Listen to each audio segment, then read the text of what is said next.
Vocês devem obedecer e seguir tudo o que eles dizem.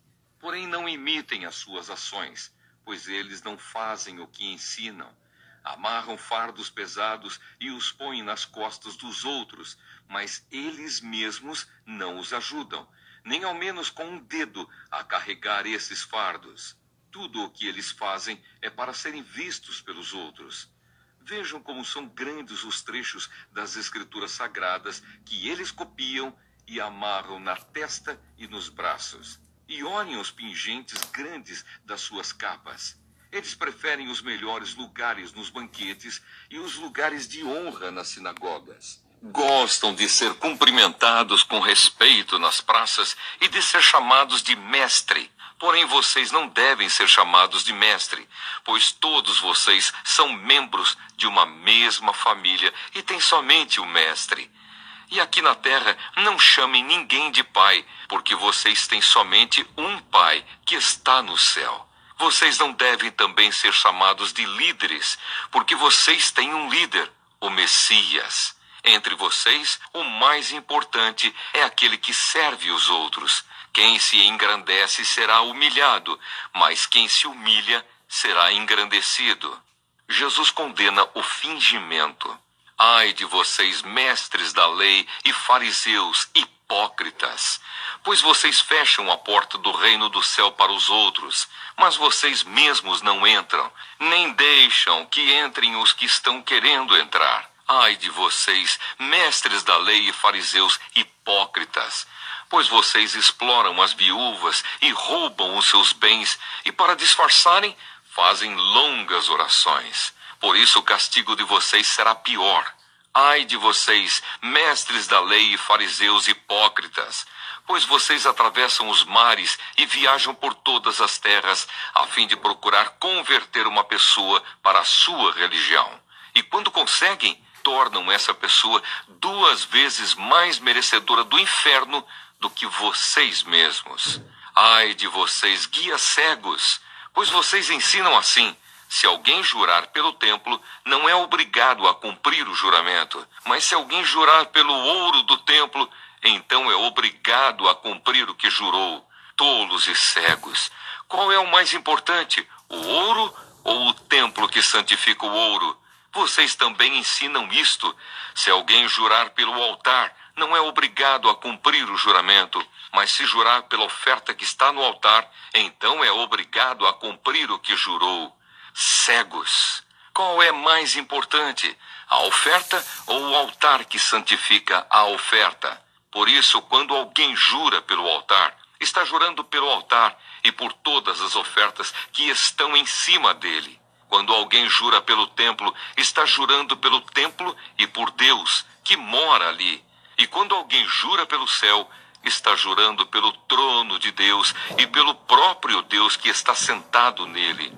Ai de vocês, mestres da lei e fariseus hipócritas! Pois vocês dão a Deus a 10ª parte, até mesmo da hortelã, da erva doce e do cominho, mas não obedecem aos mandamentos mais importantes da lei, que são o de serem justos com os outros, o de serem bondosos e o de serem honestos. Mas são justamente essas coisas que vocês devem fazer sem deixar de lado as outras. Guias cegos! Coam um mosquito, mas engolem um camelo. Ai de vocês, mestres da lei e fariseus hipócritas! Pois vocês lavam o copo e o prato por fora, mas por dentro estes estão cheios de coisas que vocês conseguiram pela violência e pela ganância. Fariseu cego! Lave primeiro o copo por dentro, e então a parte de fora também ficará limpa. Ai de vocês, mestres da lei e fariseus hipócritas! Pois vocês são como túmulos pintados de branco, que por fora parecem bonitos, mas por dentro estão cheios de ossos de mortos e de podridão. Por fora vocês parecem boas pessoas, mas por dentro estão cheios de mentiras e pecados. O castigo dos hipócritas.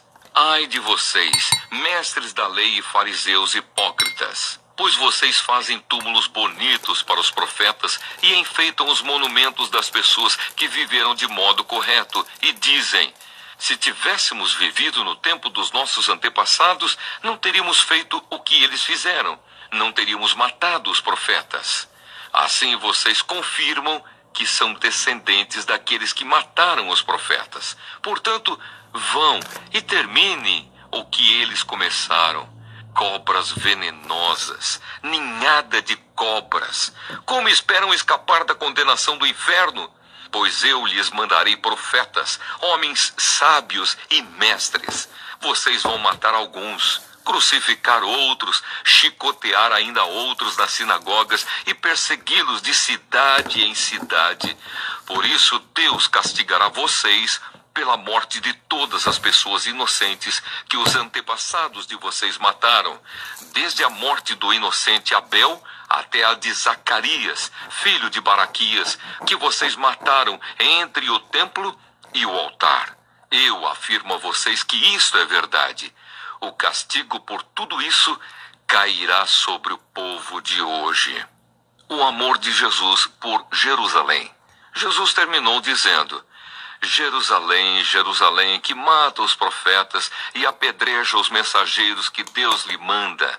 Quantas vezes eu quis abraçar todo o seu povo, assim como a galinha ajunta os seus pintinhos debaixo das suas asas, mas vocês não quiseram. Agora a casa de vocês ficará completamente abandonada. Eu afirmo que vocês não me verão mais, até chegar o tempo em que dirão: Deus abençoe aquele que vem em nome do Senhor. O Evangelho de Mateus, capítulo 24. Jesus fala da destruição do templo.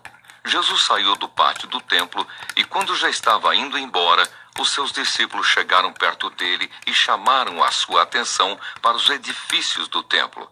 Então ele disse: vocês estão vendo tudo isso? Pois eu afirmo a vocês que isto é verdade.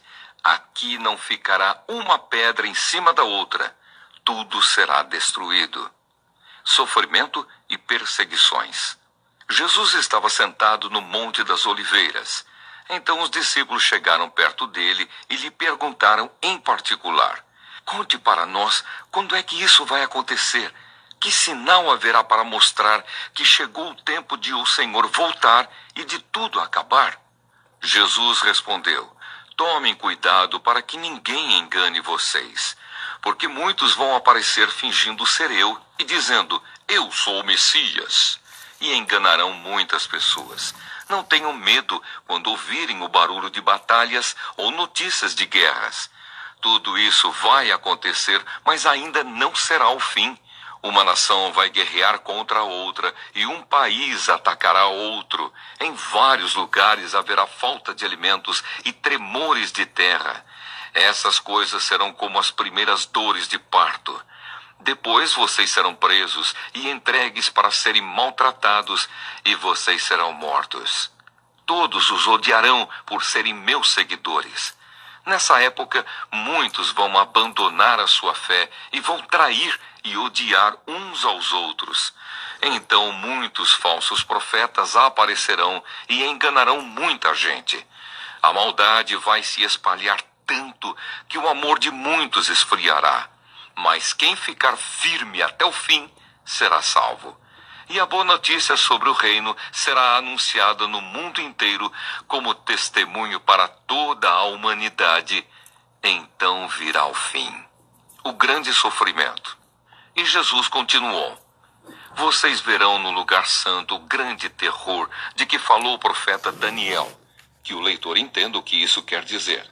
Então os que estiverem na região da Judeia, que fujam para os montes. Quem estiver em cima da sua casa, no terraço, que fuja logo e não entre para pegar as suas coisas. E quem estiver no campo, que não volte para casa a fim de buscar as suas roupas. Ai das mulheres grávidas e das mães com criancinhas naqueles dias. Orem a Deus para que vocês não tenham de fugir no inverno ou no sábado, porque naqueles dias haverá um sofrimento tão grande como nunca houve desde que Deus criou o mundo, e nunca mais acontecerá uma coisa igual. Porém, Deus diminuiu esse tempo de sofrimento. Se não fosse assim, ninguém seria salvo. Mas por causa do povo que Deus escolheu para salvar, esse tempo será diminuído. Portanto, se alguém disser para vocês: vejam, o Messias está aqui, ou o Messias está ali, não acreditem. Porque aparecerão falsos profetas e falsos messias, que farão milagres e maravilhas para enganar, se possível, até o povo escolhido de Deus. Prestem atenção. Eu estou lhes dizendo tudo isso antes que aconteça. E se disserem: vejam, ele está no deserto, não vão lá. Ou ainda: vejam, ele está escondido aqui, não acreditem. Porque assim como o relâmpago risca o céu do nascente até o poente, assim será a vinda do Filho do Homem. Onde estiver o corpo de um morto, aí se ajuntarão os urubus. A vinda do Filho do Homem. Jesus disse: depois daqueles dias de sofrimento, o sol ficará escuro e a lua não brilhará